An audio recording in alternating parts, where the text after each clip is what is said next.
Hello, everybody. How's everyone doing today? We have a slower lineup today. Um, should be interesting. We have a lot of, I guess you'd call it more gossip than anything, but it does speak to a wider truth that is present in postmodernity. That is important for you to know about in order for you to survive these dark times, you could call them. Maybe we are in dark times, but it's just the status quo, you know. So how's everyone doing? Happy Friday, everybody. Um, Let me check the audio here. Yeah, our audio's good. Look, happy Friday, everybody. You know, work's over. How you doing, Audio Vibes? Work is done. Um, Long weekend. Is everyone ready for that long weekend? Before we begin, I'm Leo. Please like, comment, and subscribe. We're almost at 900 subs, man. Not to jinx it or anything, but very happy with where we're at.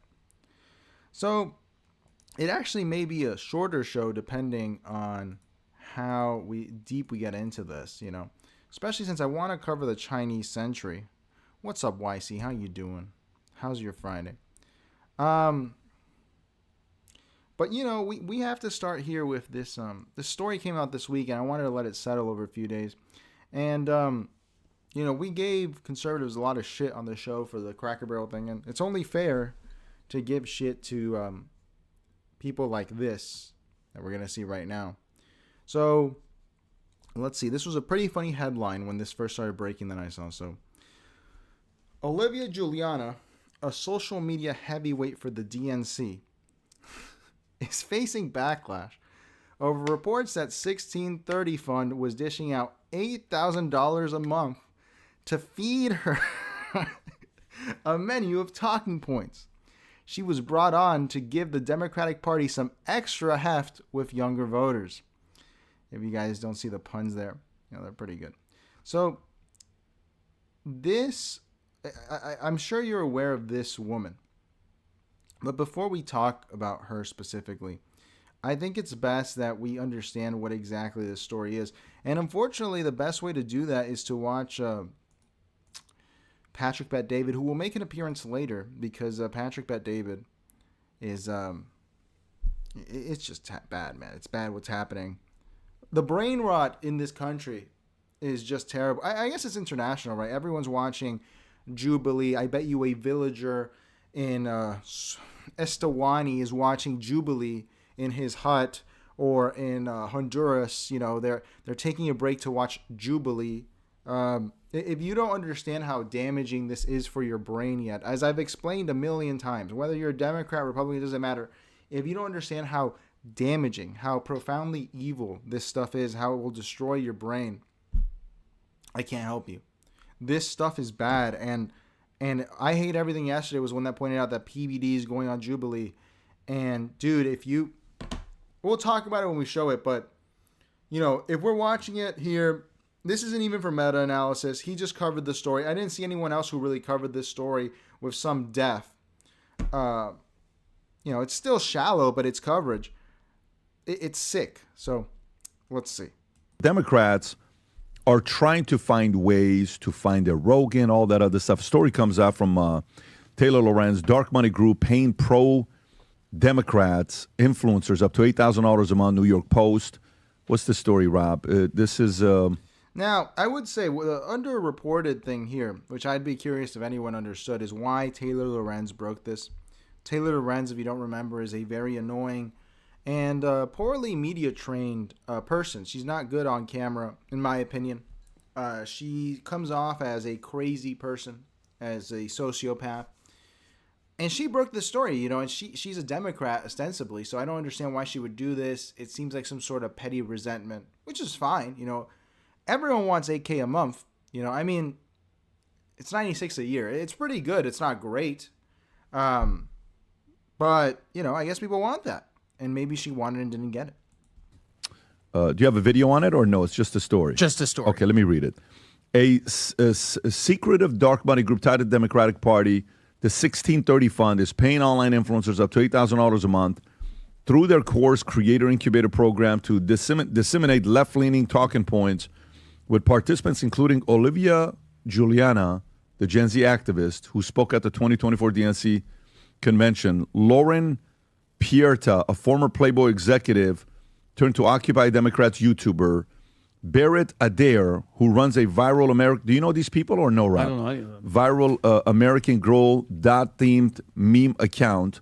Susan Lambert, who styled herself as a Regina Georgia liberal. Oh, that is a Mean Girls reference.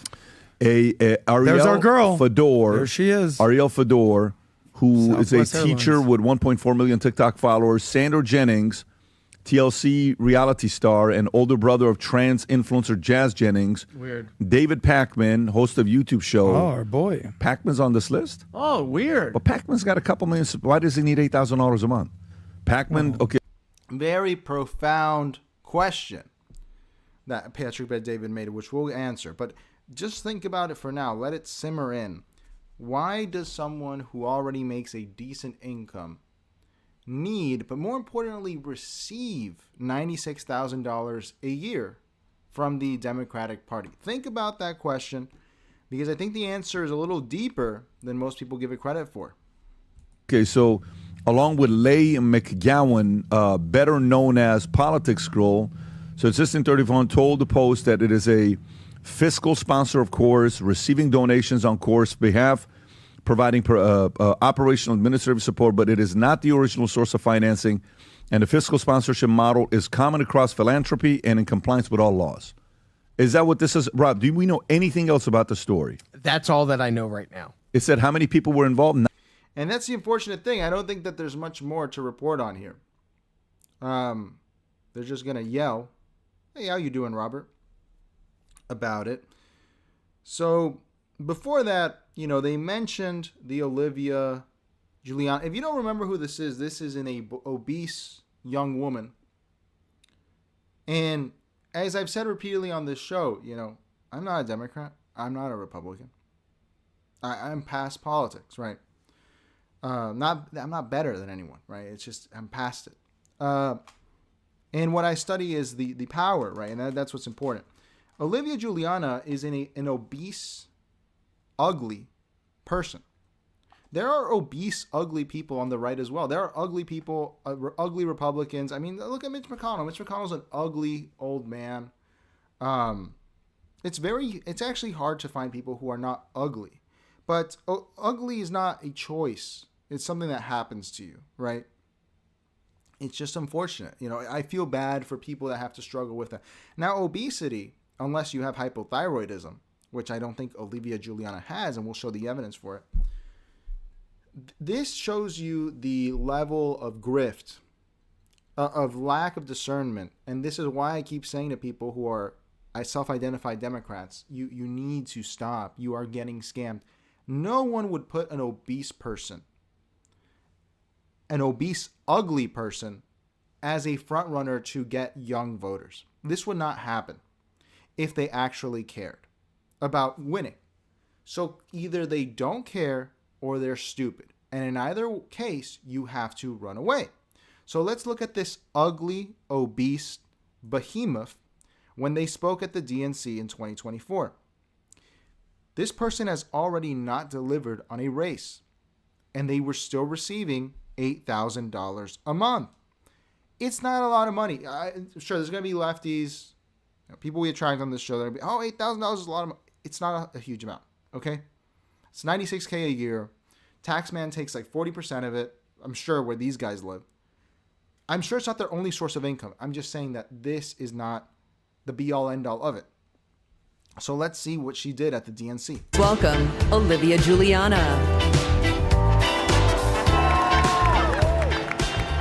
Can you believe it? They were playing Sabrina Carpenter at the DNC 2024.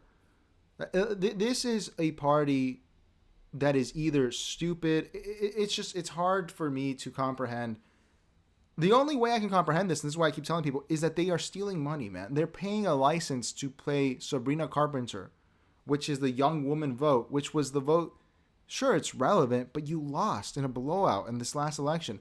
Why wouldn't you pay for some boomer music? You know, people that matter in elections? No, we're going to play Sabrina Carpenter. Genius. They're going to pay for a license for that. Hello from a proud Texas Democrat.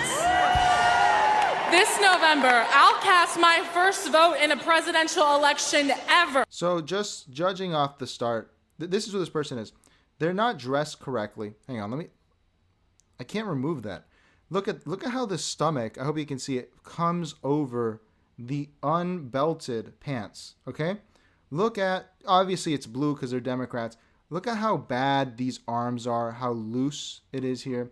Look at the obesity in the face right here. Look at the glasses. They don't fit the frame of the face. This dog nose here. And I'm not saying this in a way to pick on her, okay? I'm just saying, if you see this kind of person, maybe they have some value in media communications. Maybe they do.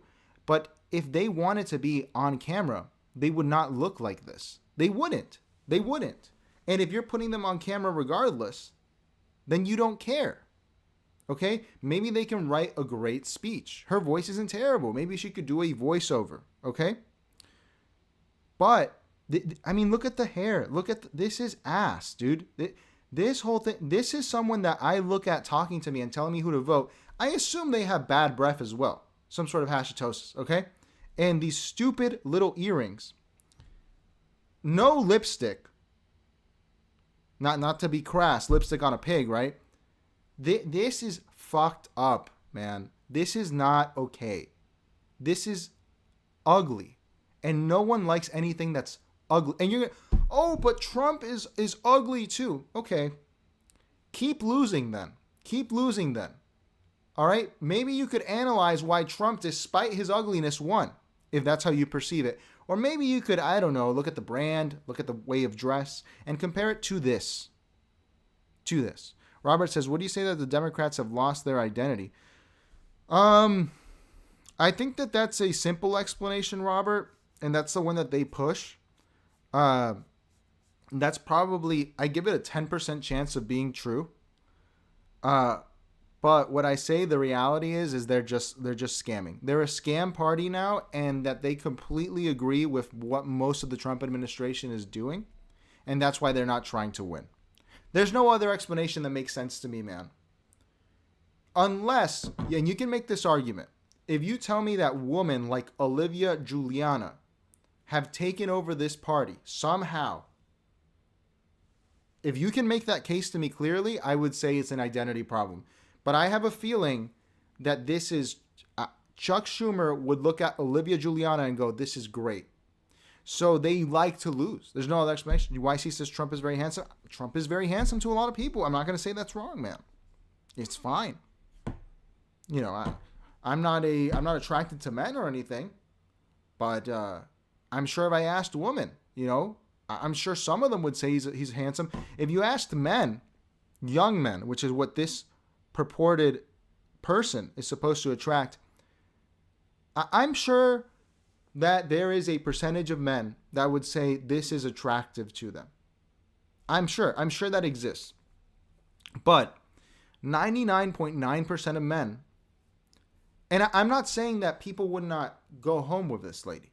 That's fine. That's going to be a huge percentage because men are desperate. They're dogs or whatever. But judging, why do you think Vogue magazine does not put people that look like this on their cover? Because they want to sell magazines, okay? Do you think Playboy ever put people like this on their cover? No, they didn't. It's Eurocentric beauty standards. Grow up. Grow up. There are attractive black women. There are attractive Latino women. This is neither of those. Okay, this is an obese person who probably has bad breath telling you to vote for someone. Am I being mean? Am I being mean or am I being realistic? I mean, you tell me. You tell me. If your son came home with Olivia Giuliana, what would you think?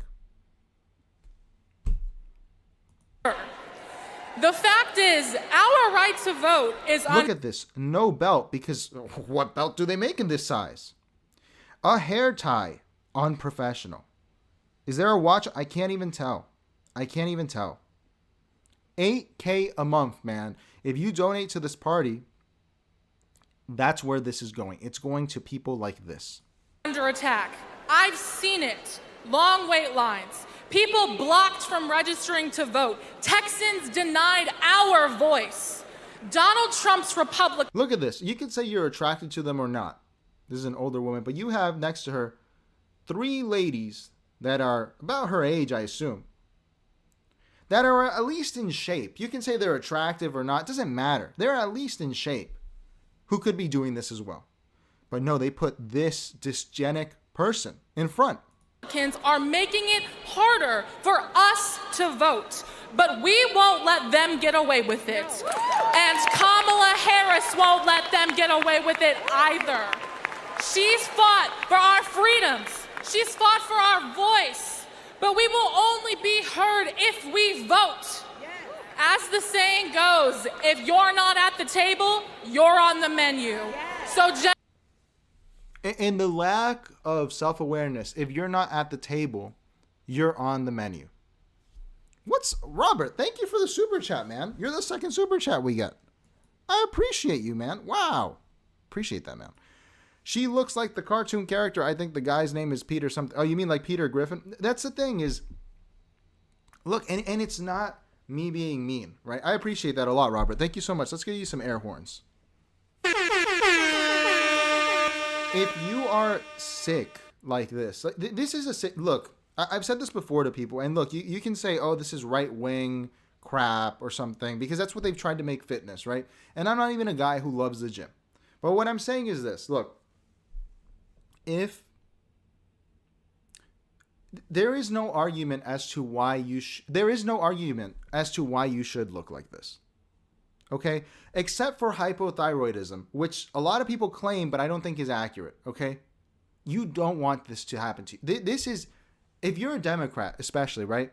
You're always claiming that you want single payer and like healthcare and stuff, right? You want that. Okay, cool. How can you have single payer if you are saying that this is a healthy looking person? How can you do that? Oh, I'm being mean. I'm being fucked up. Dude, do you know how expensive it is? This goes to my wider theory on, dude, like there's stuff that bothers me where, you know, they attack Democrats especially. They attack smoking. And I understand smoking is unhealthy. Would you rather have a smoker or an obese person? Would you rather, okay? As a doctor, you have to make the choice. I'm not trained in medicine, but I know a little bit, right?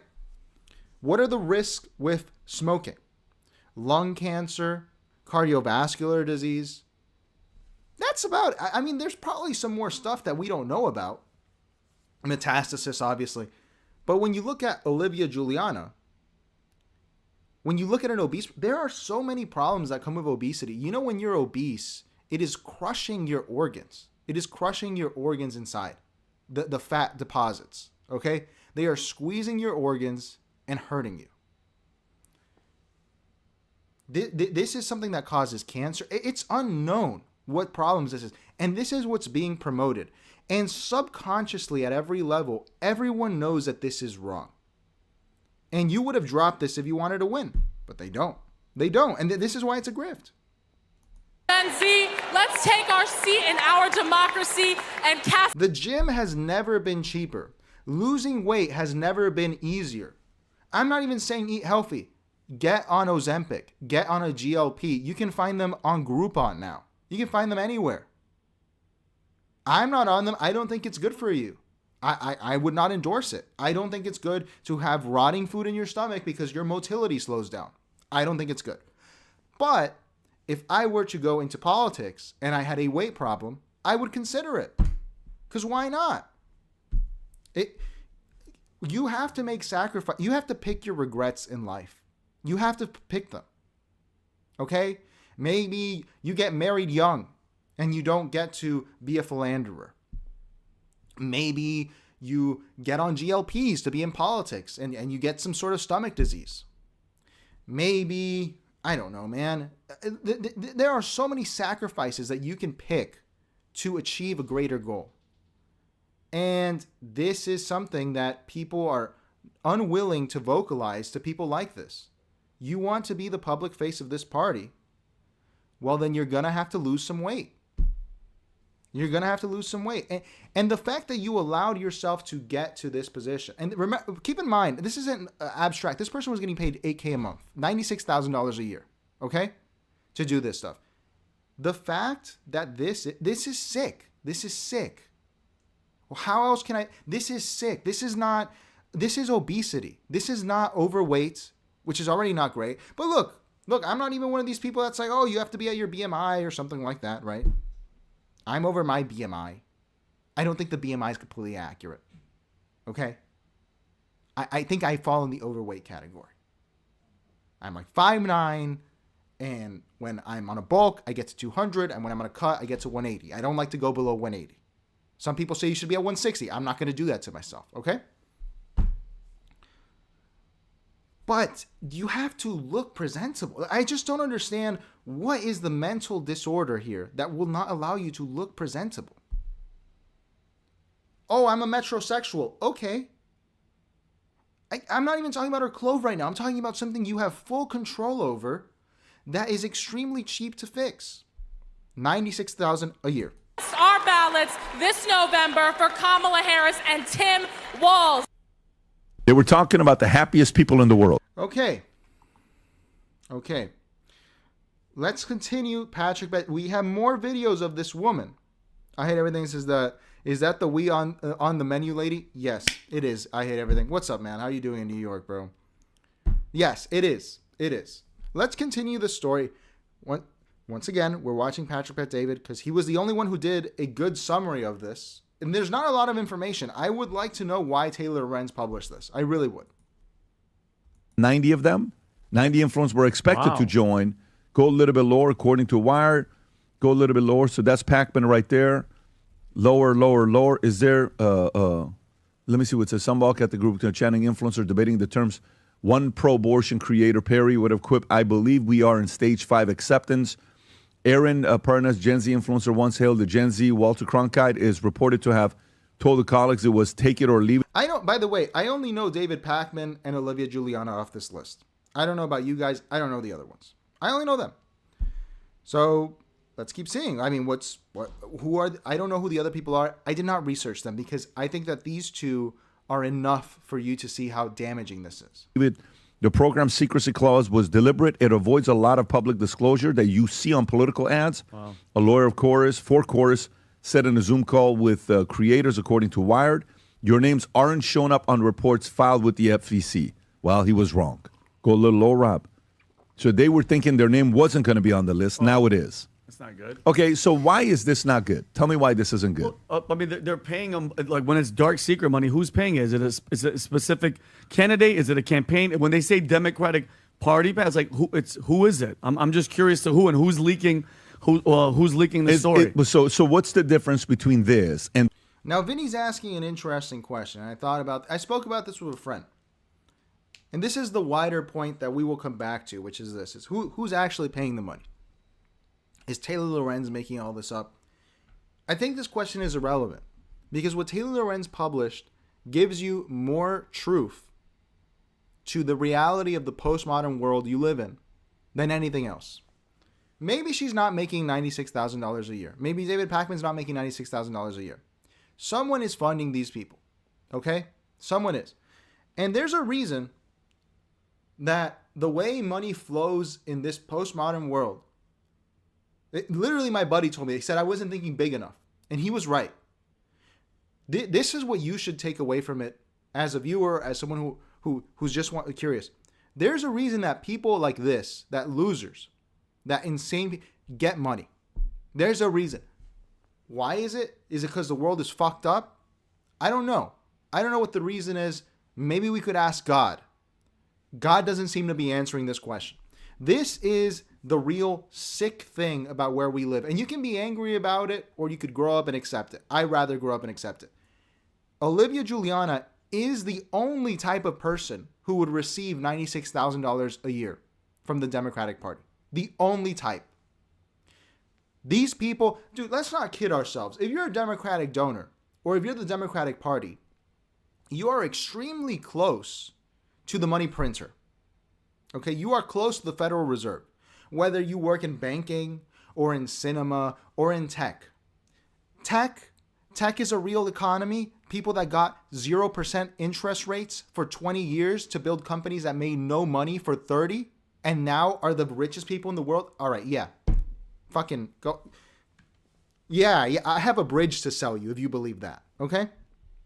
Okay, cool. That's cool, right? All right. What's the other stuff? Banking. Yeah, these guys literally get money that's been freshly printed and put it in your economy and ruin stuff for you. Okay? All of these people are close to the Federal Reserve. That's what I'm saying. Whether they be Blackstone, BlackRock, the head, cinema. You think the head of Sony and these people, you don't think they get the lowest interest loans in the country?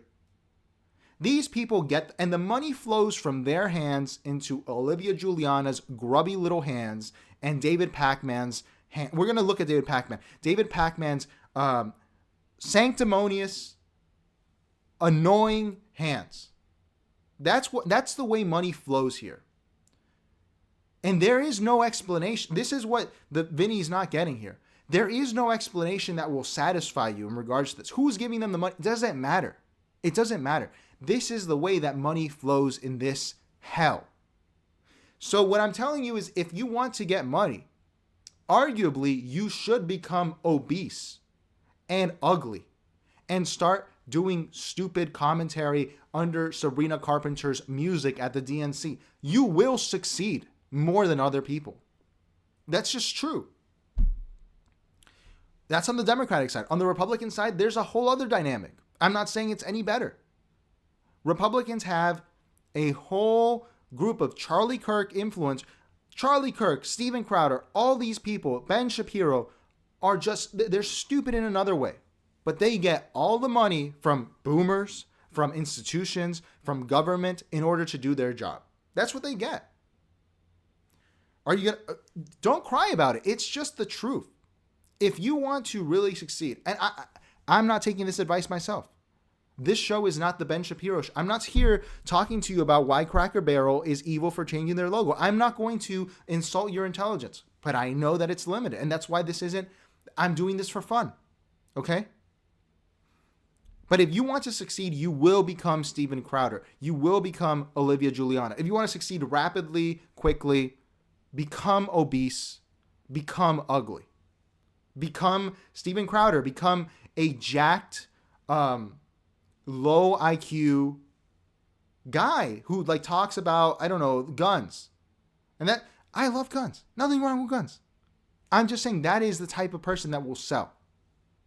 That's just how, in terms of getting money from politics. If you want to go the harder route, there are plenty of people that go the harder route and it goes well for them. But a lot of people goes bad. If you want to go the harder route, you have your principles, you're stubborn, that's cool. You'll go for it. But the other people who are really successful do this. So what does that say to you about your society? And everything says, I'm doing well, Leo. I don't know about NYC. I'm doing all right, man. I'm doing all right. It's easy to show when the big paycheck comes. The thing is, everything, dude, it's $96K a year. I know this sounds like a lot of money, but you're in NYC, man. You understand this. I'm in Miami. $96K in Miami is not, you have to be married. You have to have another spouse that makes at least $30K for you to live a decent, lower to middle class life. And these people, I assume Olivia Juliana lives in an expensive neighborhood in Texas. If she lives in Texas at all, or California. Taxman's taking a lot of that. So, now, let's take a break once again, because that was just the meta reality I wanted to show you. But I've never forgotten this moment. I have never forgotten this moment. Tope Pigeon says, so they're doing it for the love of the game. What's up, Tope? Olivia Juliana and David Pacman are doing it for money, I think. No, oh, I see your question, Tope. That's a good question. No, because what they're doing is, and that's why Patrick Bet David's question, where he was saying, why does David Pacman need this $96K a year? He makes probably millions of dollars. It's not about why he makes it. What's more interesting and the important part is the way that capital flows. He was going to get that $96,000 from well-connected donors and political actors regardless. He has no choice but to accept it. He makes a lot of money in other ways. Absolutely, man. You're right. He's not doing it for the love of the game. He's doing it for money like everyone else. Everyone else is doing stuff for money. He sells a membership. He does sponsorship. That's cool. But what's interesting here is you can have your fans. You can make money like this. But you will never, unless you choose the path of Olivia Juliana or David Pakman, receive that extra 96 a year. You will never receive it. That's just the way capital flows. I know that, ask for clarification if you need it, because it took me a bit to internalize it, but I don't mean to confuse. What I'm saying is that essentially you can make money in the market. That's fine. But these capital flows that are coming from the Federal Reserve essentially are going to come to this type of person only and exclusively. All right, everything says plus tax. What do you mean by that, man? Like the tax that they take out? Yeah, because 96 is just, come on. Well, how much is 96? How much is 96 in New York City? It probably comes out to what, like 70 if you're lucky at the end of the day, if you're not smart about how you do it. It's not a whole ton of money. And I'm not being cruel. I'm just being realistic. So I will never forget this moment. Have I heard David speak Spanish? I have not, man. I know he's Argentinian, supposedly. But I would like to hear that. This moment, I've never forgotten it. It was during the election, not the last one. Was it the last one? Yeah, 2020. Where David Pakman went on Joe Rogan. I don't think he would go on today. But whatever. You can like Joe Rogan or dislike him. I'm not a fan. But I watched this because I was like, let me see what's going on. Let me see. I'm always trying to figure out what the narrative is. What's going on here? Joe Rogan had this guy on. He had him on before. Now, the first thing you'll notice is that David Pakman did not come in physically. Okay, it's early COVID, May. Maybe you're paranoid. But he also looks disgusting. He's not a great looking guy in my opinion, but he's a decent looking guy, right? He looks like Walmart Andrew Garfield, right? I mean, it's fine. You know, it's not a bad look. He's unshaven. He's unkempt. He's poorly dressed. Compared to his first appearance, it's disgusting. It's disgusting. It is off-putting and gross. But what was more interesting here is that I'll never forget this, man. Joe Rogan was curious about the Trump voter, right? About voting for Trump. He was a Trump-curious person. And David Pakman made the argument to Joe Rogan and ostensibly to all his fans, who are men, for the most part. I'm sure it skews male, that you should vote for the Democratic candidate almost exclusively because they will put Supreme Court justices that will ban abortion on the court.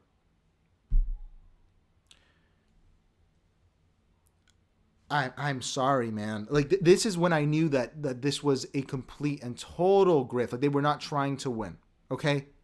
I'm sorry, dude. In May of 2020, you think I give a shit about abortion legislation? You think any guy under the age of 60 cares about that as their number one priority? And he said this publicly. And like we said, this is a guy who receives money from Democrats, from the Federal Reserve, essentially, right? And that's what they're using their money and influence for, to tell people, hey, vote for Democrats because abortion is a big issue. You can be for or against abortion, man. But in 2020, when people were locked in their houses and told they could not work, I'm sorry, the concern is not abortion. It's not. So we're going to watch this because this has been like blacked out of history, but I never forgot it. I know this says, yeah, I just checked. 96 in NYC turns into 69,000.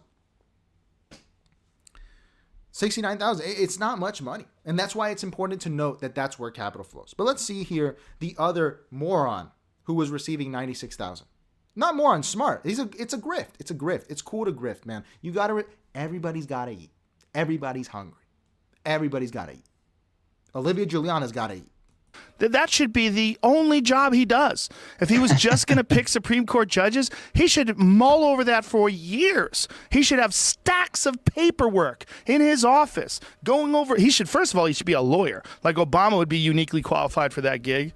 Hillary would be uniquely qualified. You should be a fucking lawyer that understands what you're actually going to vote on and what the implications of giving this person this gig is going to be. And also, wouldn't it be logical if we're just assuming that this is probably a terrible idea because it would result in like big stalemates, but wouldn't it be great if we're admitting that there's only two parties? We kind of are. There's a third. There's independent and green and all that, but really there's two parties, right? There's conservative and liberal. Wouldn't it be great if there was half and half?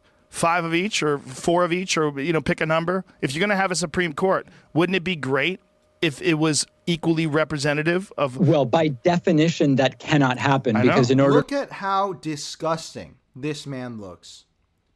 Look at this terrible beard. The hair is unkempt. Look at the sides. A V-neck black T-shirt that looks Fruit of the Loom. It looks like you bought it at Walmart. That's fine. That's fine. I buy my undershirts at Walmart. I like the Walmart pants. I think their khakis are good quality. I think they're good. But this looks like a Fruit of the Loom. I just woke up. I don't care about you shirt. This is how he made his appearance. With the Skype logo up here. You don't give a shit. In order to avoid stalemates, you got to have an odd number. Right. Yeah, but maybe just one. That one is what happens. The president gets to pick that one. So like if you're a Republican, you get one. You have like one that tips it towards your side. One. But like, wouldn't it, I mean, it's a terrible idea. I'm a moron, and don't listen to me. But wouldn't it make more sense to have equal representation of both sides when it comes to complex issues that's going to affect the entire country? I mean, it shouldn't just be a simple matter of this one guy as the president. He gets to just appoint all these right-wing Jesus bangers, and they come in and burn all abortion clinics. Like that it shouldn't be that simple. Now, that's interesting because so you're pro-choice. Do you really want it to be mandated that half the court is against abortion? Like, why would that be good? Again, whenever it comes to abortion, there's one thing that you keep bringing up, and that you keep bringing up pro-choice. You keep bringing it up. And I brought it up because you mentioned abortion. Right. But you brought it up earlier, too. Yes. It's one of those when it comes to picking a Supreme Court. That's like the number one thing. Should you? Yeah. I mean, I hate to say it this way. Should you be able to abort a baby? It's what it is, right? Or a fetus, or the. People are locked in their homes, man. People don't have money. People have been told. A guy who's just getting his life together, and I'm sure there's plenty of people that can relate to this. A guy who just graduated is locked in his home. Job offers have been rescinded. And this moron, not even Joe Rogan, I'm not attacking Joe Rogan, this David Pakman moron is talking about abortion being the number one issue. People, dude, I knew this when they started with the lockdowns. Domestic violence, we'll never know how high that is, how it was during COVID. Alcoholism, drug addiction in states where it's legal and illegal. And you're talking about abortion. You don't want a candidate to win. You don't. This is Marie Antoinette, let them eat cake level garbage. And they were pushing this during the most important election of our lifetime in 2020. That's when they were pushing it. Okay? And what's the outcome of this? I mean, what is the outcome of this? Okay, you win. Cool. You get Joe Biden. Cool. Did he get everything he wanted? Abortion was banned under Joe Biden by the Supreme Court. Student loans were not forgiven under Joe Biden. So you told people to vote for someone who they can actively see, very easily see, was a total and complete disappointment and scam. So how is this person receiving $96,000 a year? Because that's how it works. And that's why I say, if you register with this party, if you are a member of this Democratic Party, you are getting scammed. You're getting scammed. This is sick. Let's continue. This is sick. Remember the context. Everyone likes to forget what COVID was like. You were locked in your home and told you weren't essential. And they're talking about abortion. And everything says abortion is just a trigger word to get people out to vote. And did it get people out to vote in 2024? I'm not saying you're wrong, dude. You're right. Like, but is that their explanation as to why they won 2020? Because 2020 to me is probably one of the weirder elections that's ever been done. And it seems like it didn't have much to do with abortion. It had to do more with returning to normality, returning to the Obama status quo, to stopping the riots that were going across the country. That's what it seems like to me. But I don't know. Maybe it was abortion. Maybe people came out because of abortion. Bundle of tissue before it's ever really anything. Should you be able to do that? And it's so crazy that is like one of our number one considerations. Should someone be able to infringe on your rights as a human being to tell you have to carry this baby and then you have to either put it up for adoption or raise it? Like what a uniquely human conundrum that is, and a conversation that is. Because as we discussed earlier, it does everybody gets very disturbed when it gets older.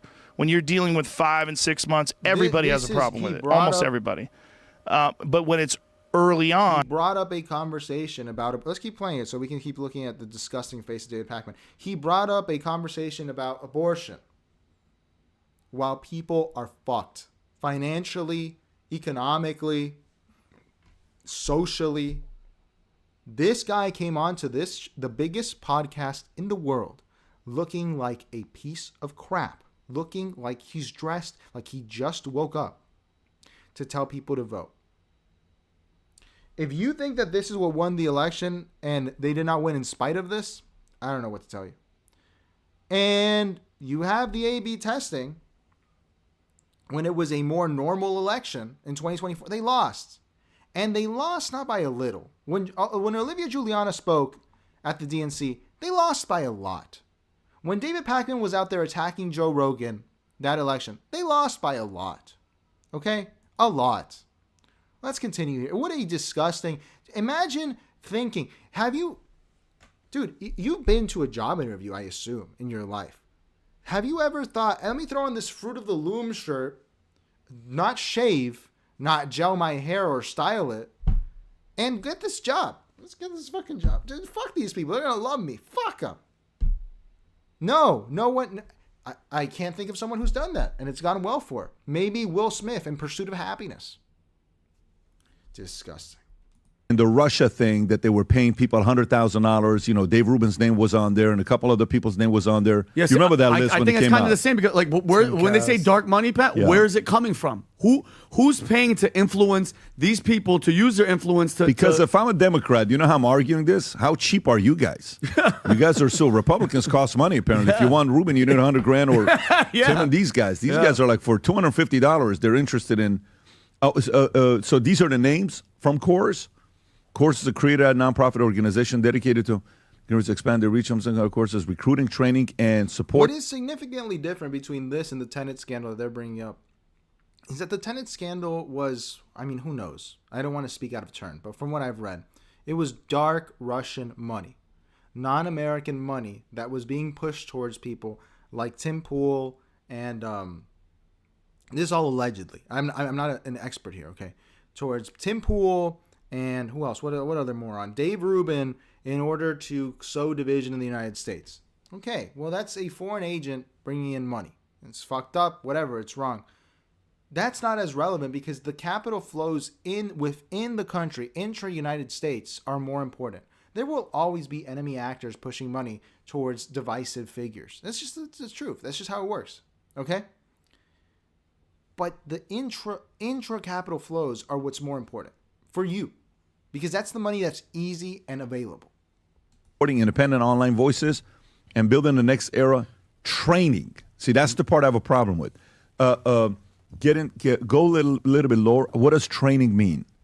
Go lower, Rob. Go lower. That's okay. Can you go to the top that says get in touch? What does get in touch mean? It still stays there? Nothing newer? Okay, then go to the other one that says right. join quorum is All right. I think to produce content. Here we go. Look.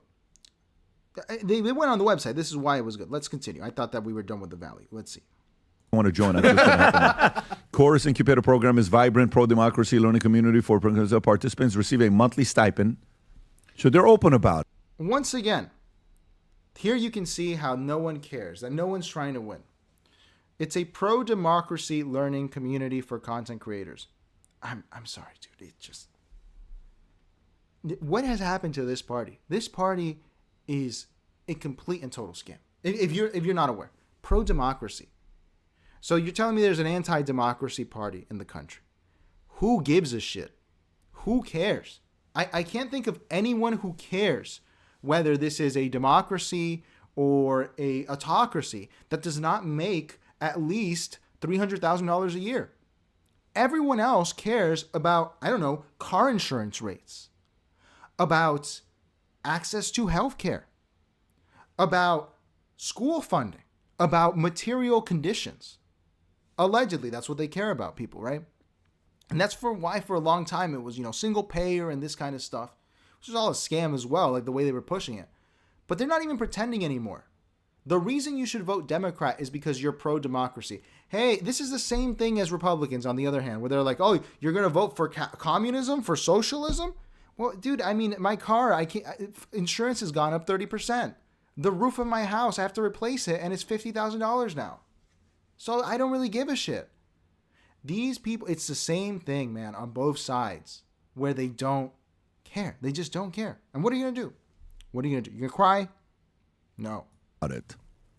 To give support. Okay, go to the next one. Support Rob, and send mentorship. me this link. I'm going to sign up. Will I be paid to create content? Nope. Oh, They've noped.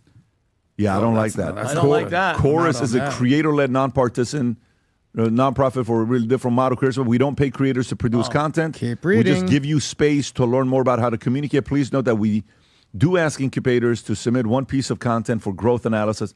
Keep going. What is applicant to be part? This reinforces what I'm telling you. Capital will flow to you if you're Olivia Juliana and you apply to work here. That's it. It's just true. That's what's going to happen. And it says Patrick Bet David on Jubilee is dropping on August 31st. Peak brain rot and stop. Dude, we are going to watch the trailer for it. I thought you were trolling. I thought you were fucking with me. Don't worry. That's coming. Okay, online applications information. Your applications reviewed, 5-member panel. The top scores for, go a little bit lower. Who funds us? There's a 501c3 panel with grassroots support from hundreds of individuals. Okay. All right. Can we find out who funds course? Go last one. Will I be publicly listed? Your privacy and safety is top security. So there you see. I think that's all the alpha we can get out of this. This is what your registration for the Democratic Party encourages. And this is the status quo. Let's watch a little more of this human being. Let's watch the most ironic part here. Okay? Let's watch this. You see how fat this woman is. This is a month ago. Then we're going to watch a little Michael Knowles to give this more context. One of the things they hit you on is like body stuff, right? The audio for this is ass. The lighting is terrible. Look at how she's dressed. Nike, I don't even know which Nike this is. Look at the stomach protruding. A coffee. It's just, dude, if you don't know that they're just stealing money from you at this point and you're registered a Democrat, I don't know what to tell you. I don't know. I'm not telling you to switch to Republican. I'm telling you registering for this party is registering to having this person speak for you. That's what it is. Think about that. Do you want this person to speak for you? Right? And then I saw your Instagram recently, and we're working out. Yeah. Like, how is that going? I've lost 65 pounds Good for you. in the last year. Is that mostly to diet or exercise? Oh, brother, I'm cheating. I'm on Ozempic. I'm cheating, and I'm open about it too. Do you like? Clearly it works. But I do work out too. Matter of fact, I'm going on a hike tomorrow at Memorial Park. Yeah, I saw you do like the work. Like you posted a story, and it was hot girl walks. Hot girl walks. Hot girl walks. Too little, too late. $1 short, a day late.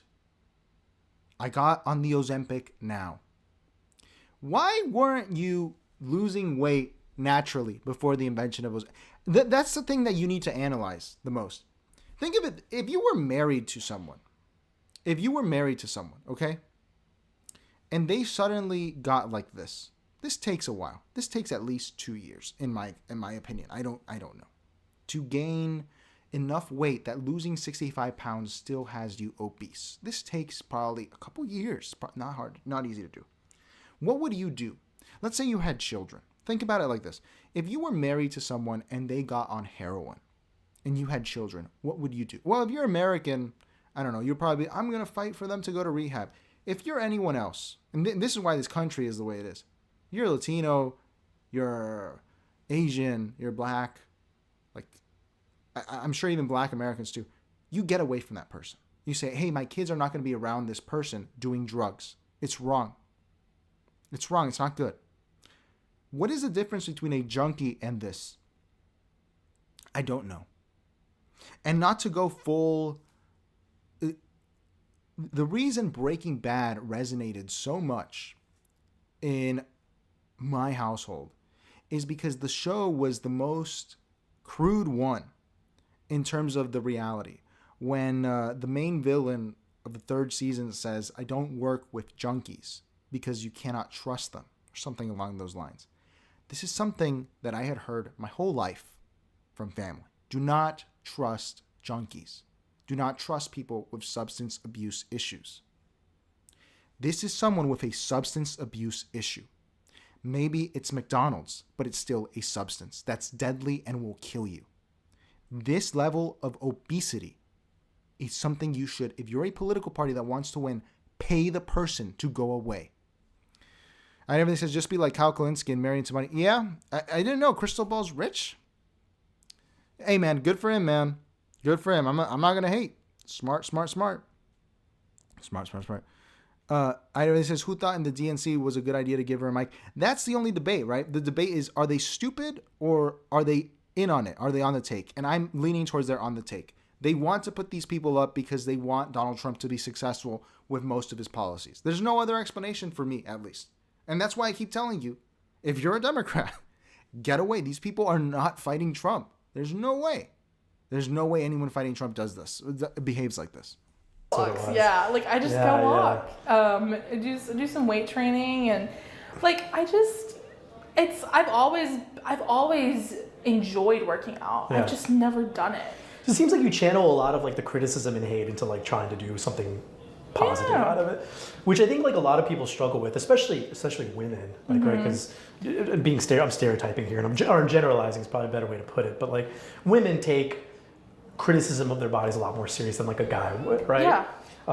You can hit a guy for being fat or being short, and like, it's just like whatever. But like a girl like takes it very personally. I think a woman takes it very, very. No, very I completely agree, and I would argue that's why. Like, can you name another prominent young woman on the left who has the following that I have? Yeah, not off the top of my head. Not off the top of your head. You have to think about it because it's difficult. Because you don't. They're using. Sorry, I feel like Anton Chigurh when they said buried into money. They're using a DJI mic, a DJI.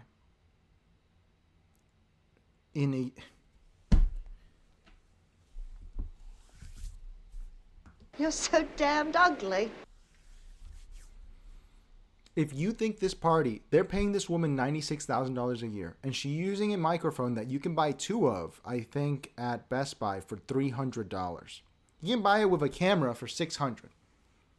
They won't even invest in a Yeti mic, a cheap microphone that works. They won't even invest in this, which is going to sound better in a room with no soundproofing. You make do. No, they won't do that. They won't do that. They won't do that because they don't care. Because they don't care, dude. What is the other explanation? Because they like what's going on. And everything says, well, most of the crystal ball's money comes from divorce, but I did not know that, man. I'm going to look into that. That's interesting. My buddy met Crystal. No, he met Sagar on Jetty. It's not just that you get comments about your body. Like, you have people and overall, picking look apart at this is how you see the problem, too. Look at the vapidness of this conversation. Vapid. There's no other word to describe it. Look at how vapid, superfluous maybe this conversation is. This is a month ago. If you're a Democrat, you're fighting for your fucking life right now, dude. There are people being put in what are concentration camps because there's no due process. I'm using it denotationally, not connotationally. 40 minutes from my house, there's a concentration camp. You may like it, you may dislike it, but I'm just telling you the truth. That's how it is. Where people are being sent without due process. You can like it or dislike it. I'm telling you, that's the truth. And Democrats do not like it, in my experience. And you have a obese idiot who lost you the last election doing a public interview, which, first of all, it only gets 786 views. 786, Miami area code. Talking about her weight loss and her hot girl walks. Nice, dude. Keep being registered to these fucking scammers. To these scammers. Facet of your identity. Like, if I post a picture with Harry, suddenly we're in a relationship. Right. If I post something for Pride, well, now I'm a lesbian. Like, I can't do anything without getting just like hundreds of comments of criticism. And it doesn't bother me. More so, it hurts me because I know that there are a lot of impressionable young people out there who follow me, who read my comments. And I know that their skin might not be as thick as mine. And let's watch here where she talks about how she's going to bring young men into the party. This genius. Or something? No, it's all bullshit. Like, there's this idea that, like, I work at the How could I not notice it? The Apple Watch. $96K a year. Can't even buy a Bulova that's $500 that looks okay. A Psycho 5 is $300 and it looks good. Yeah, there was this rumor, and this is like around the time we connected, that you were like part of a group or board or something that was going to bring young men back to the Democrat Party. Yeah, all bullshit. And I know who started it too. It was Ken Klippenstein. Okay. Because there is this like $20 million like young men research thing. I have nothing to do with that. I know it is a thing like that's been reported on. And so Ken Klippenstein, who is a hater, Olivia Giuliana derangement syndrome through the roof, screenshotted a video that I had just done. It was just my friend's podcast. And he only had like 400 subscribers at the time. Screenshotted me talking about young men and put it next to a screenshot of that article, and he posted it, and it got like 12,000 likes. Gotcha. And like, so he'll be watching this, obviously. Well, maybe so. Do you know why that worked? If it is bullshit, I don't believe that's bullshit, because there was a story of how she did it, but whatever. Because you look the way like you... I don't believe she's lost 65 pounds, by the way. I don't. This doesn't look like someone who's lost 65 pounds. I don't think she's probably lost 20 pounds. Because of the way you look, you become a propaganda piece for other people. Okay? That's why. And that's why you should be away from the cameras if you want to win. If you want to grift, get in front of the cameras. All right. This is just... It's terrible. It's terrible. It's terrible. It's just painful. All right, it's 11:10. I think we should move on. I wanted to show you here. You know, we might watch a little bit of this crap here. This is the same thing on the other side, by the way. This is just crap. Where Michael Knowles, and this is why it's relevant, because 2 months ago he talked about this before this stuff came out. I think he has the clip here. Yes, he does. Perfect. This is the most important part of it. Let's see. Everything says, the Harry influencer, the guy everyone thought was hustling feminists to give it their news. That was such a pathetic story, man, in the sense of, I completely agree with you. It's like, this is how unimpressive these people are. They won't even be real. It's all filtered through the digital. They take it as a serious scandal that someone's asking someone for nude pictures. First of all, it's pathetic. But second of all, it's just... How is this a scandal? You don't want to win. You don't want to win. Why would you put someone that is that lazy that this is going to get leaked in charge? There is no Gore Vidal anymore. There's no Gore Vidal. There's no one who wants to win. There's no Bill Clinton. No one wants to win except Gavin Newsom. We're happy to take you. Now, speaking of what the young men want, there's a Democrat activist, Olivia Giuliana, very prominent on social media, young whippersnapper trying to gather all the young votes for Dems. I got to give a hat tip to Libs of TikTok here. She found this clip of this prominent young Democrat activist explaining how to appeal to men in rhetorical terms. I spend a lot of time on college campuses, and I spend a lot of time with young. Look at how ugly this is. I would be superfluous. You know what's wrong with this. You don't have to be a metrosexual like myself to see the problems here. And look at how Michael Knowles gets to take advantage of it. Man, I love young men. I love frat guys. And in that, I realized, like, even the ones that identify as conservative are almost always pro-choice. They're almost always pro-gay marriage. You'd be surprised at the number of them who supported Black Lives Matter. And so I feel like people just kind of lump them into this box when the truth is, again, a lot of them are with us on the issues. They're just not part of our coalition because they feel like they're not welcomed in it. Yeah. No one, let's say that narrative is true. No one wants to be a part of this coalition. Let's say the coalition with someone that is that low intelligence to think that it's okay to be 150 pounds, at minimum, overweight. I don't want those people near me. I don't. I don't want to join a coalition of alcoholics or heroin addicts. I don't. Not interested. And this is what you get. You get people making fun of you, and you deserve it. I have thick skin. Your thick skin means people are gonna lose. That's just the truth. That's just the truth. All right, everything says those poor frat guys. Yep. And Taupe says, oh, well, yeah, man. All right, so let's move on to the second story. And for that, we have to start on Instagram. Whether you like or dislike Alligator Alcatraz, fellas,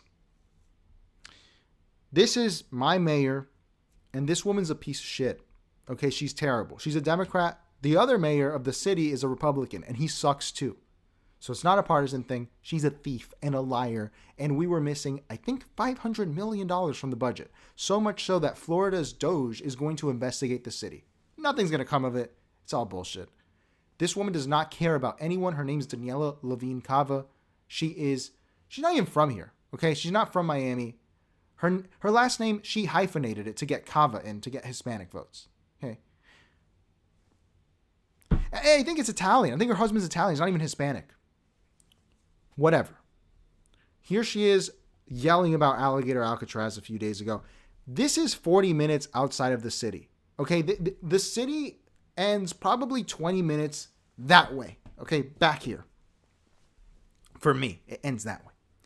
Between here and over there, I will pass homeless people at least every other block that are on drugs and dangerous. Okay, I will pass people who are exploiting children to get donations. Okay, I have seen it, man. I have seen, I don't know how you say it in English, but gitanos, they're here in Miami now. I will pass people where their houses and cars are being broken into, but she takes a trip 40 minutes out to go talk about Alligator Alcatraz.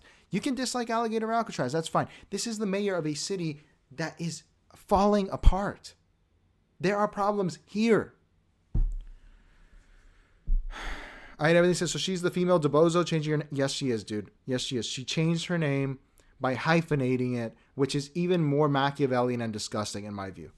A lot more disgusting. At Alligator Alcatraz, and we are uplifting the courageous decision of Judge Williams from yesterday that orders the state and the federal government to bring no new detainees and to shut it down within 60 days. I'm so grateful. I'm grateful to the judge for being so diligent, recognizing the threats to our beautiful natural environment. I'm so grateful to the Miccosukee tribe who've always fought for this area. And I'm grateful to all of the advocates and activists who've called attention to these issues, not only to the environment, but to the humanity and the lack of fair treatment, lack of access to counsel, and the deplorable conditions for people inside this facility. So thank you everyone for your advocacy, and let us hope and pray that this decision continues to move forward. This woman is a disgusting grifter. This is the same criticism I have of the rest of the party. The Democratic Party, right? Dude, I gave Republican shit for the Cracker Barrel thing for 3 days in a row. So these people deserve some fucking flack, okay? Because I don't know if anyone's gonna, not you guys in the replays, oh, you're endorsing Trump. I'm not endorsing anyone. This woman is a piece of garbage. She would not even wear a microphone for this. This is federal immigration policy in a city that has lost residents for 2 years in a row. That has not, dude, it's just... Anyway, to the wider story, which is that Alligator Alcatraz is closing. And welcome back. An email obtained by CBS News suggests Alligator Alcatraz could soon be empty. In the email, a Florida Division of Emergency Management director wrote that the facility would go, quote, down to 0 individuals within a few days. A federal judge ruled it must move forward towards shutting down by late October. Camilo Montoya Galvez joins me now for more on this. Great to see you, my friend. I know you've done a ton of reporting on this. What's exactly happening here? Hi, Caitlin. Well, operations at this controversial immigration detention center in the middle of the Florida Everglades have been dramatically curtailed in recent days, we are told.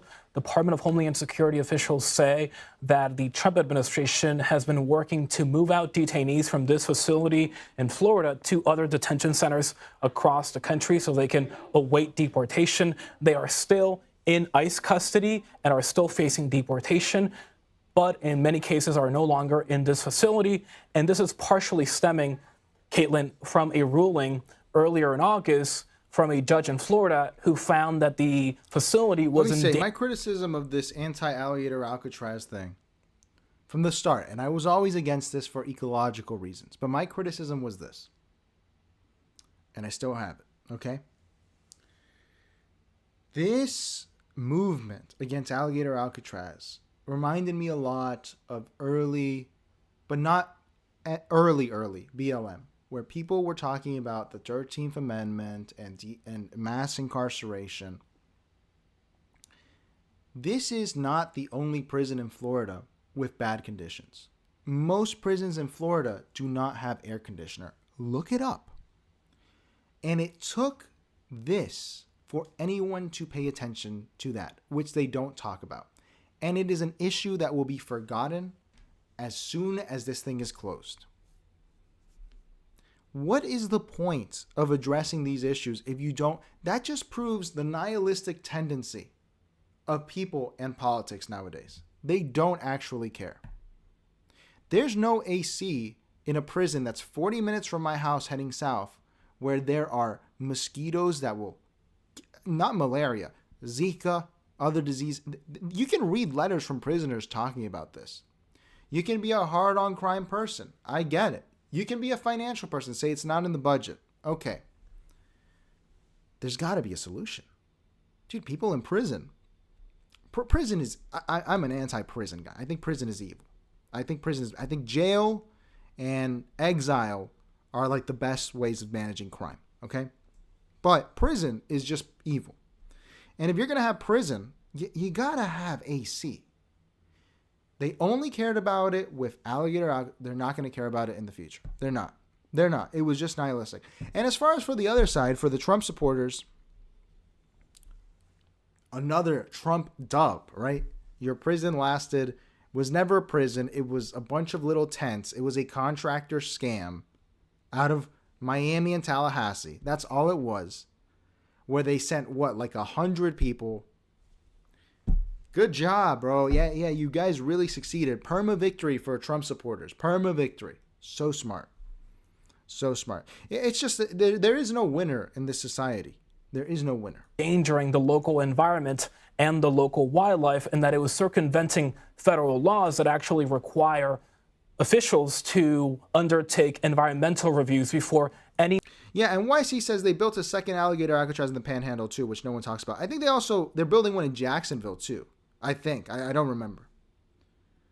And they're not going to care. They're not going to care because what bothered them here was the branding and all this. And you lost. You lost entirely. You lost.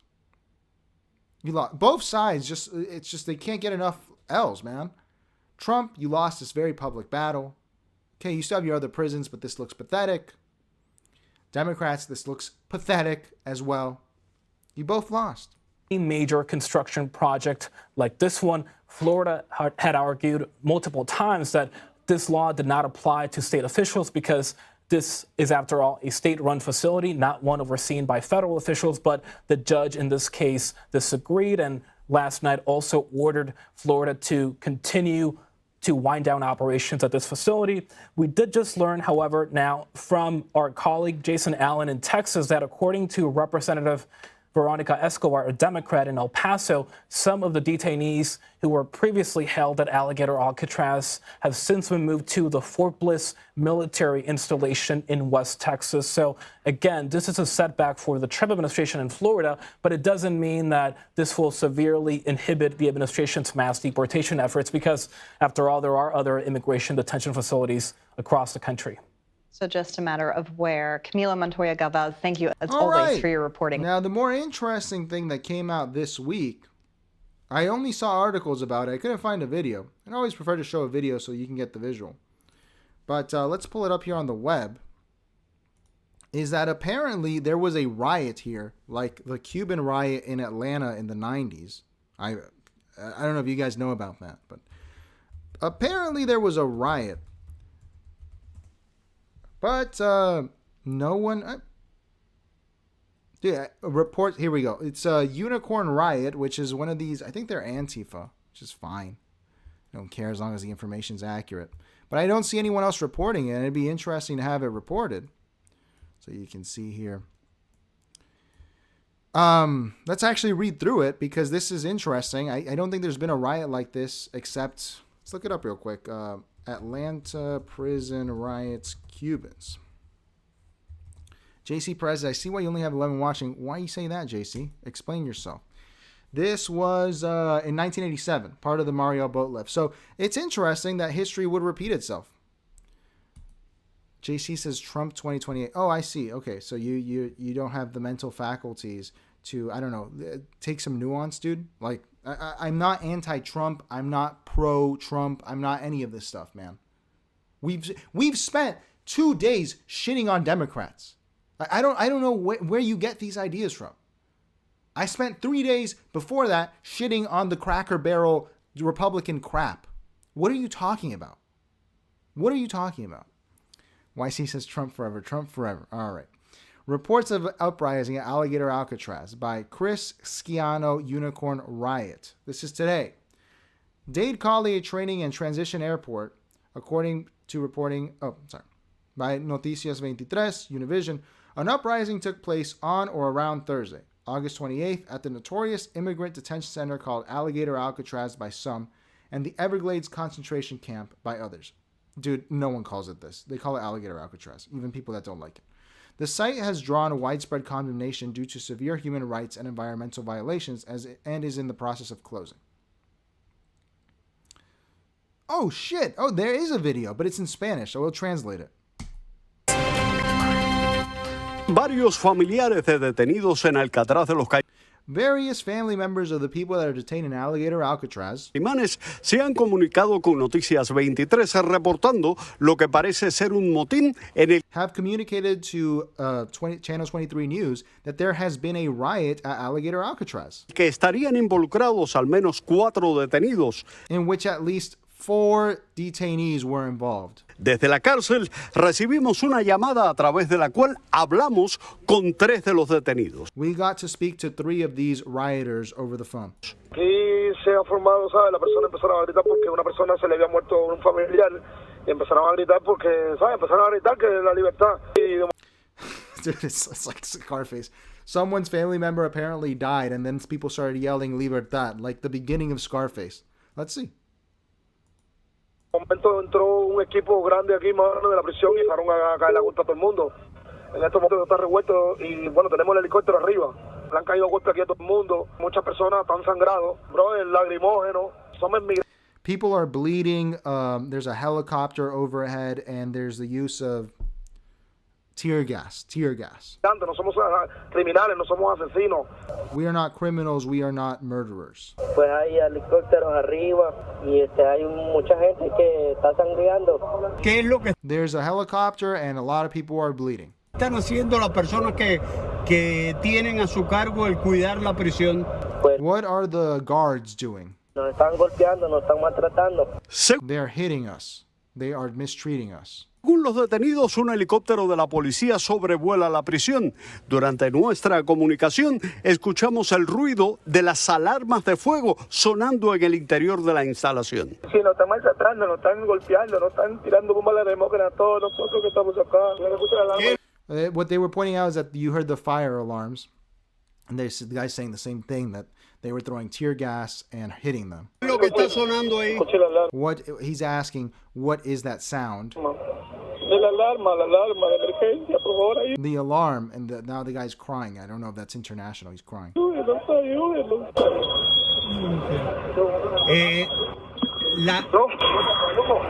Ese es el gas lacrimógeno. Sí, parece que sí. Y está encendido, ya no sé si se escucha la alarma y todo. Hang on 1 second. We need to check this. Does tear gas set off, what's this called? Smoke alarms? I'm curious. I don't think that they use tear gas indoors very often. No, it doesn't. What the fuck? Dude, what is this? Tear gas does not set off smoke alarms. I was... Okay. Esta noche le enviamos una solicitud a la vocera del Estado que atiende el centro Alcatraz. They reached out to the spokesman of the state that is in charge of the Alcatraz. De los Caimanes, pero hasta este momento no hemos recibido respuesta. But they haven't answered.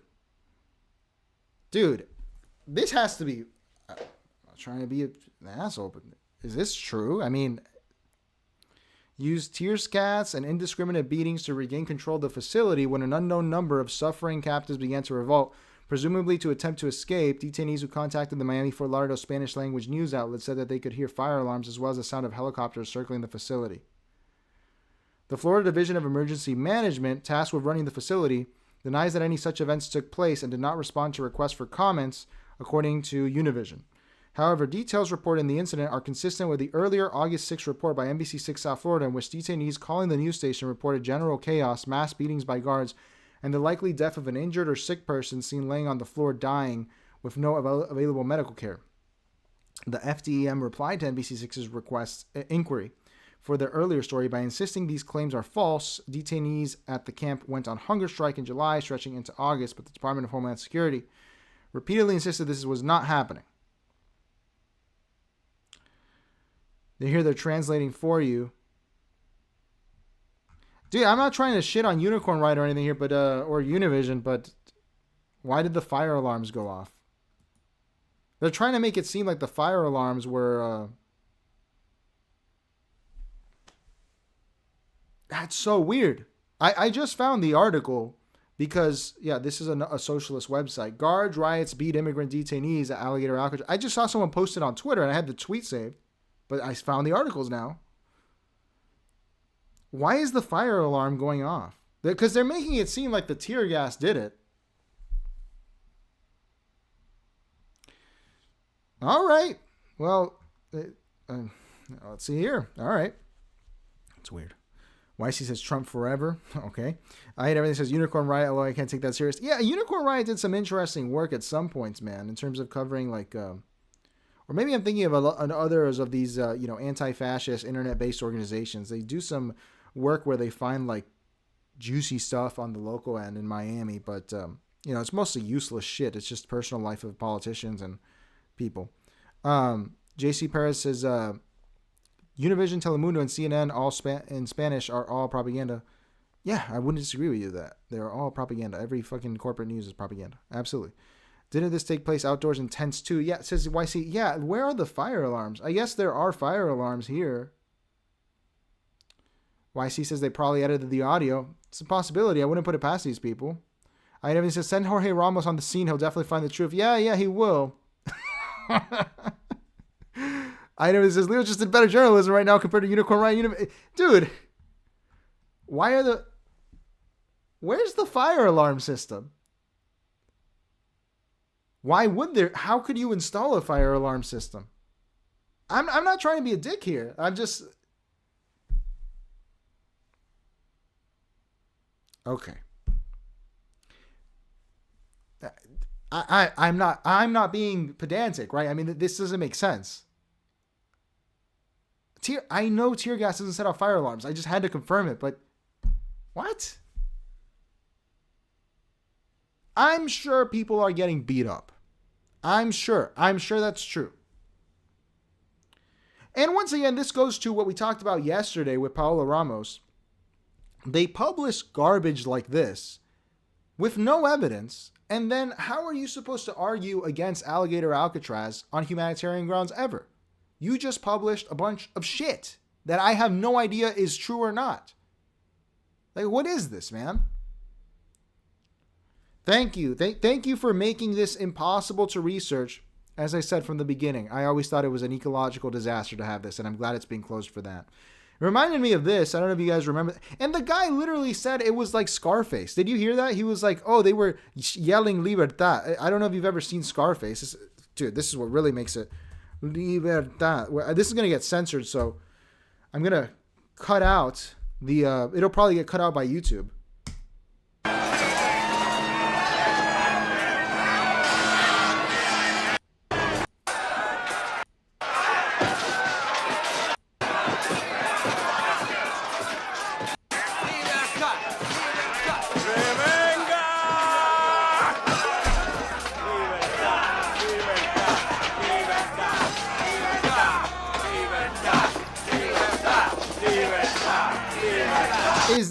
Let me pause it because they're going to cut that out. Is that what I'm supposed to imagine? Dude, that's crazy, man. No way. No way that they thought that's insane. That's crazy. Dude, I feel taken advantage of. I thought it was an interesting story, and all right. I mean, they're still going to close it, but fire alarm by... Dude, I know from Venezuelan news, they've been using tear gas forever. Smoke alarms don't go off because of that. JC Perez says, you're an amazing communicator. Keep up the good work. Thank you, JC. Thank you for listening. We're a nuanced show. Please like, comment, and subscribe. And consider becoming a member. It's only $1.99 a month. YC says, I'm actually inclined to believe the state here and Univision is just playing this up. I am too, man. Like that. Dude, that doesn't make any sense. Because when we look up the Atlanta prison riots, this was legit. Like, we know that this happened in Atlanta and in Louisiana with Cubans that were marielitos, which means that they were, there was a lot of them that were criminals that were arrested by the INS. I don't remember the exact story here. And then they rioted in Atlanta for 11 days. 100 hostages too. Where are the hostages in this story? Dude, it's just, I don't know.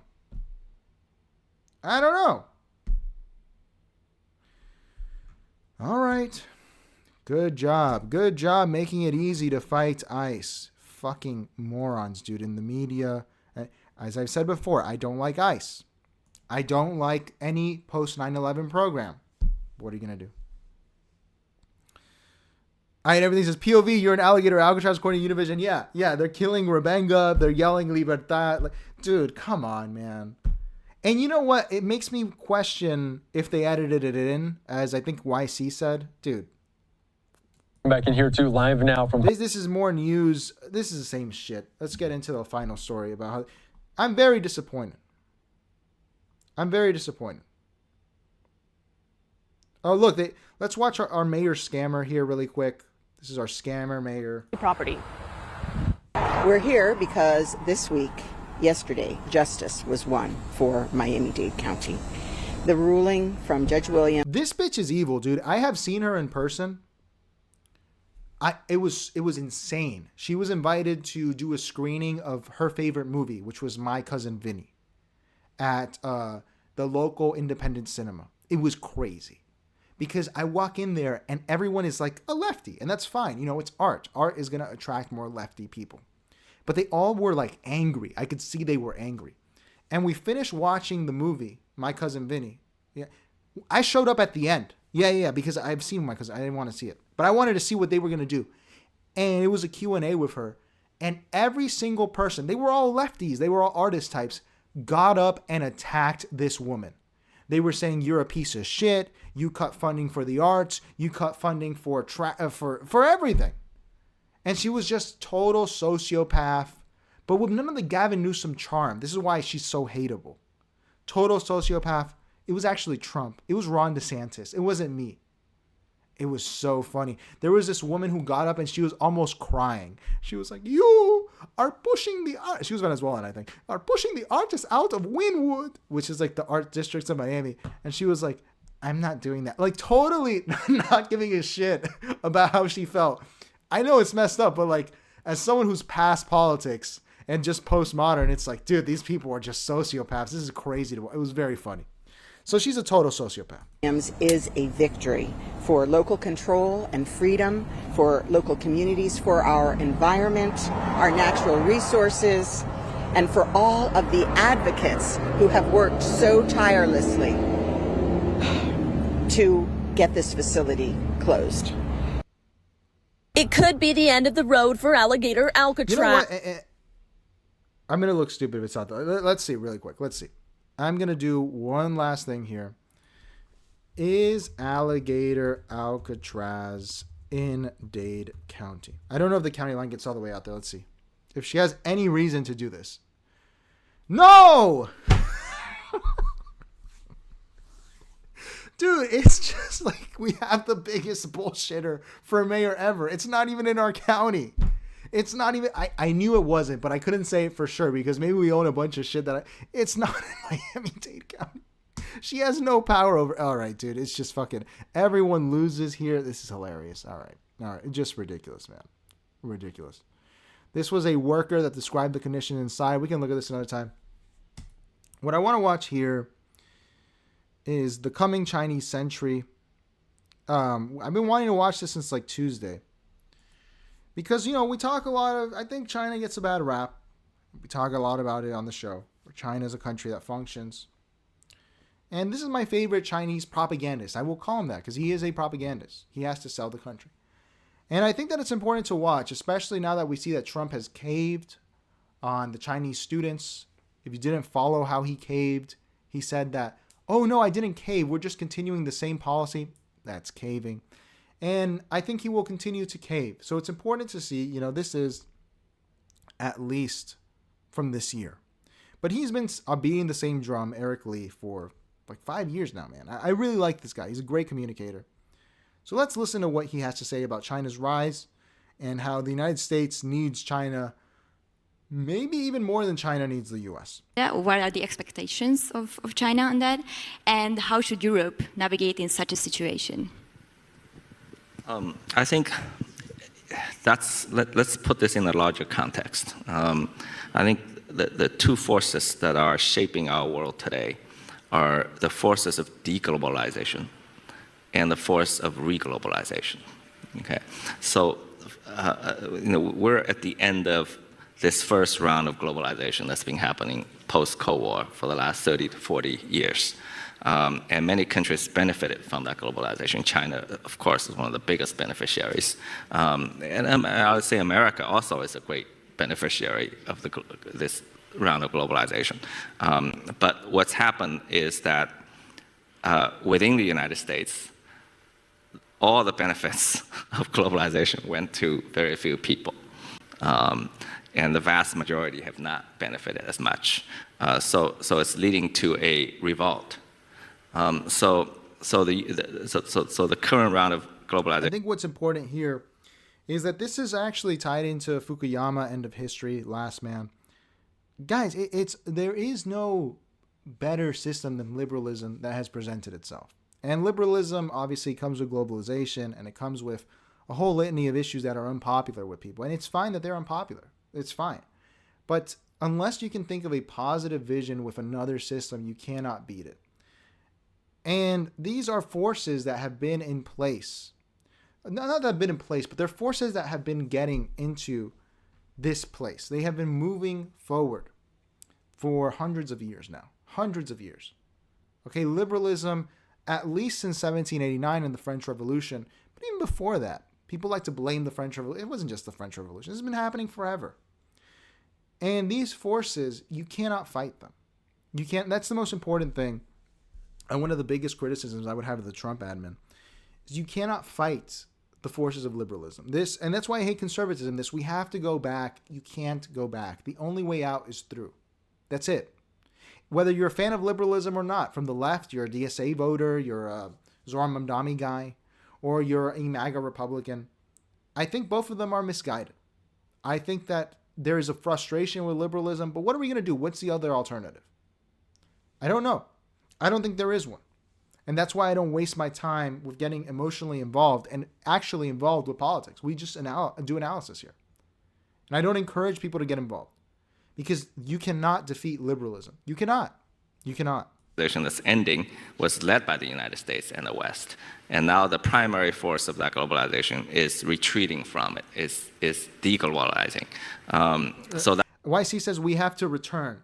Yeah, we're going to return to deglobalization, right? The United States, China is the second largest debt holder of American bonds. We are going to decouple while they still hold that debt. The only way, this is how you would know it was serious, if the Trump admin was serious. If they said, we are going to go to war with China in order to erase our debt, explicitly for that. Then you could be like, damn, these guys are kind of serious. If they're going to do that shit, they don't care about the deindustrial. Like, I guess they are going to rebuild it here because they're going to go to war. I'm not advocating that. I think that would be stupid and a waste of time.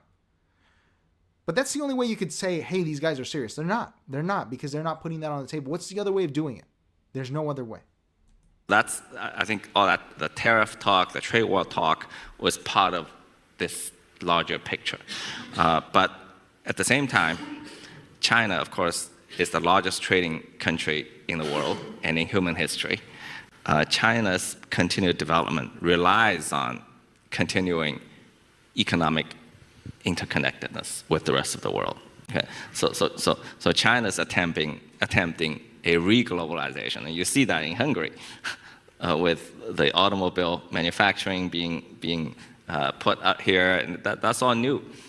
So these two forces have their own secular drive. I'd add there, you see this with One Belt, One Road in Africa and Latin America and Southeastern Europe. Southeastern, is that how you'd say? No, Southeastern? Yeah, Southeastern. Southeast Asia. Why do you say Southeast instead of Southeastern? Southeast Europe, I guess. Southeast Europe. That's weird. Do you say Southwestern? No, you say Southwest. Yeah, that's odd. All right. No one rejected the Chinese One Belt, One Road initiative. That was not getting something out of it. Whether it had been in Pakistan building highways through the Khyber Pass and other contested warlord areas, or Sri Lanka that needed a port, or it's just there's so many of these countries that took advantage of Chinese willingness through debt, for the most part, for themselves and for the country to build infrastructure for them. Now, the criticisms were always, they're building bad infrastructure. It's not going to last for the 100-year lease. Well, we haven't seen it yet. And it doesn't matter because the economy around it is big enough for the people there. The other one was, China is getting in so much debt to do this. I'm just going to tell you right now, don't believe any news about China in any press. You cannot know what's going on there economically. Peter Zeihan has been saying that China is going to collapse for 20 years now. You want to believe that. If you want to cope, go watch Peter Zeihan, man. But I'm not going to let you cope. China's doing pretty well. Okay? And they're opposed to each other in some ways, but they coexist. So I think tariff and trade war is part of it, but China's, of course, developing new globalizing tools, new globalizing trends around the world as well. Well, no, I think one main danger that this dialogue can address is that, and this is a little bit what we were talking about beforehand. Tope says, what's his argument for that? It sounds wild. I'm sorry, dude, I have a little delay, so let me see which one you're referring to exactly. Of course, developing new globalizing tools, new globalizing trends around the world as well. Yeah, please clarify. I don't know what you're referring to about his argument. With Eric is that what's going on here?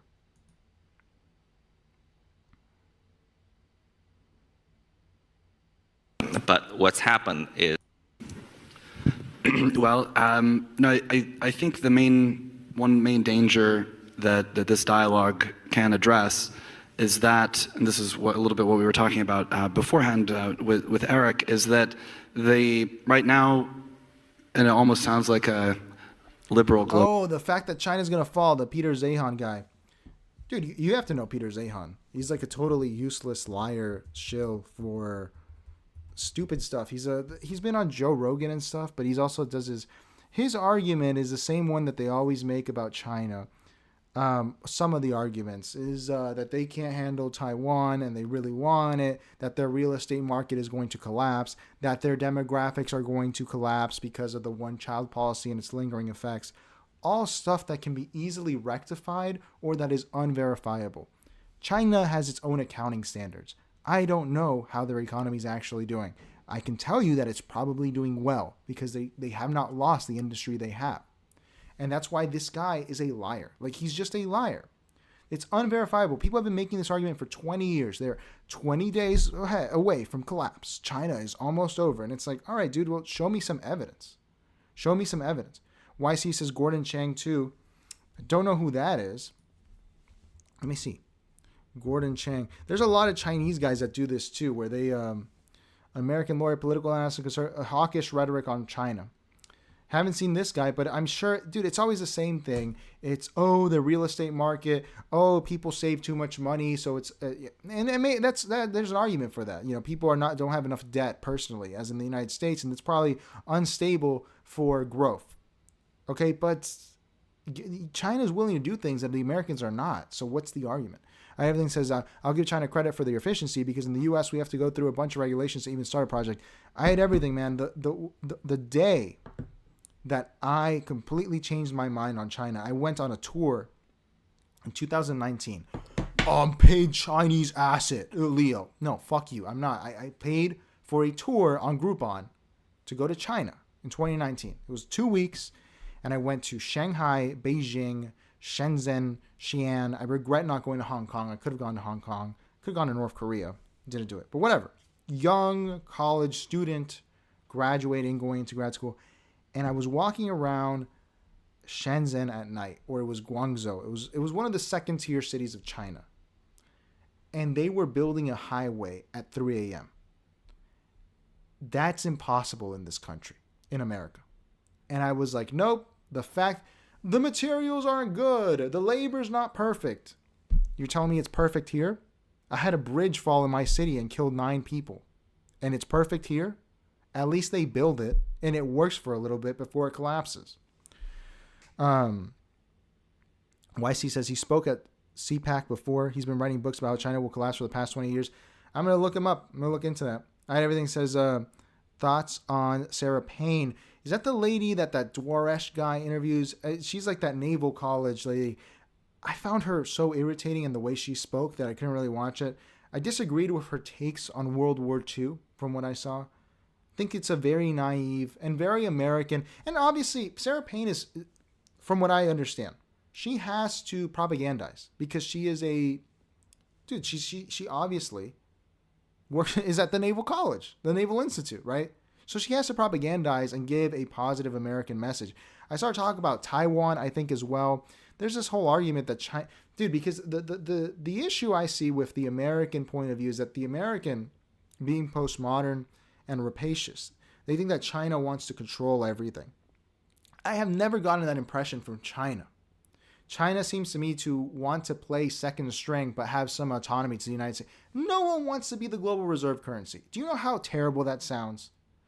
It just doesn't strike me as, sure, soft power, even some hard power, but they're not desperate to take over Taiwan, in my point of view. And you know what the proof is? I've spoken to Chinese people who know about this.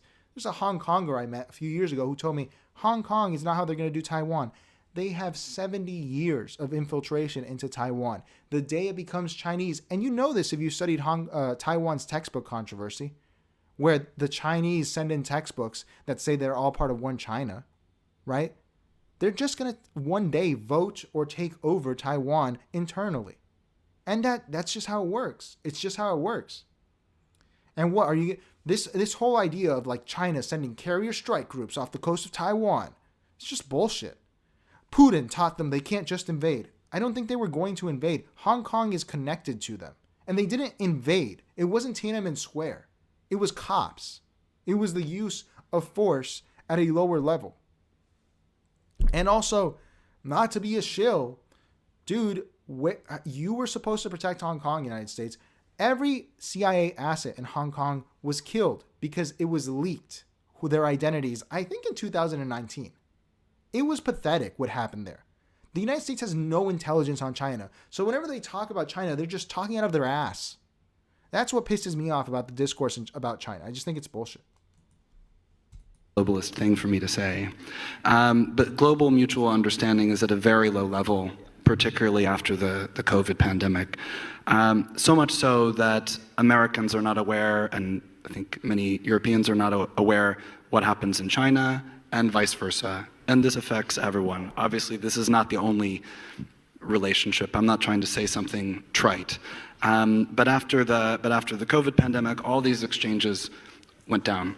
And so when I go back to the US and I run into Tesla drivers, I tell them, All right. I think that's enough because it's midnight and you guys know it's Friday. What does Leo do on Friday? What does King Leo do on Friday? What do I do on Friday? You guys know I like to torture myself. I like to hurt my brain. I like to... Fuck, dude. Oh my God. We forgot to look at the slop.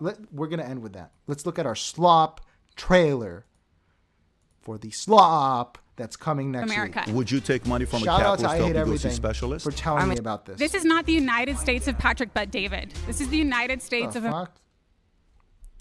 The slop that's coming next week. I want to review this for you guys, but the only thing is YouTube's going to copyright me for it, and I don't want to get a claim. I think I can do it for members, but I don't know. I'm going to figure it out. We'll see, because this is going to be gold. This is not the United States of Patrick Bet David. This is the United States of America. Would you take money from a capitalist to help you go see specialist? I mean, yeah, sure, why not? But would you also be open to seeing somebody else I choose as a psychologist that may... No. You're not? No. When you're offering people here jobs, right? You're saying that they would have to pay you money to get that. So in reality, you're trying to convince them to pay you money to be part of your claims company. of defaming. Be very careful defaming when you don't know the facts. My first claim is incentive is the engine of capitalism. Remove it and the system fails. A modern day Milton Friedman. A modern day Friedrich Hayek. A modern day Ludwig von Mises. Our Patrick Bet David here. What a claim.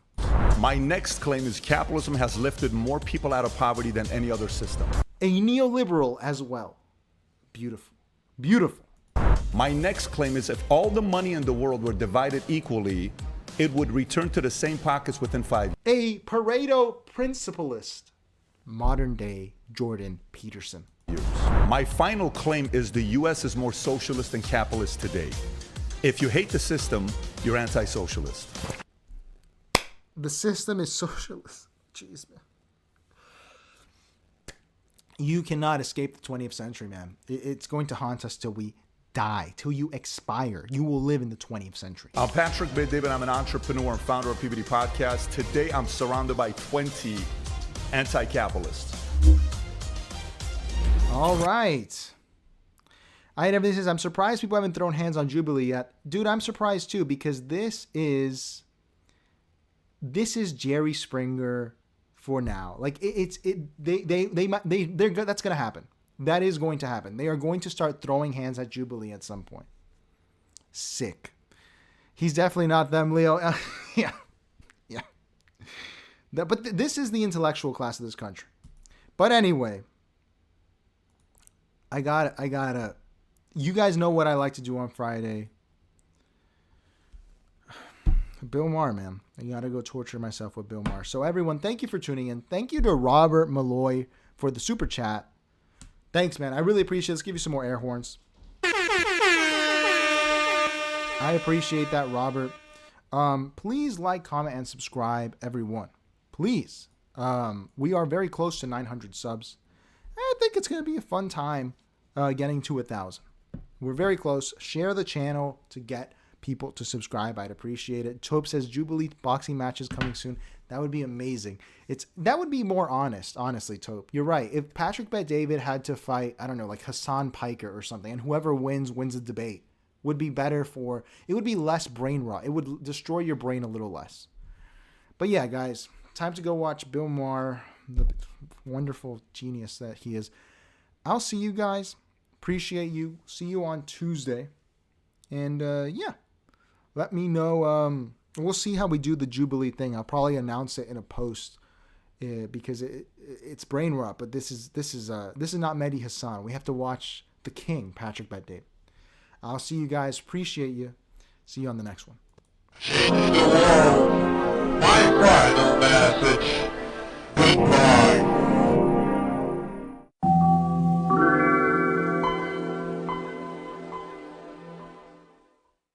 Change the world. My pride of message. Goodbye.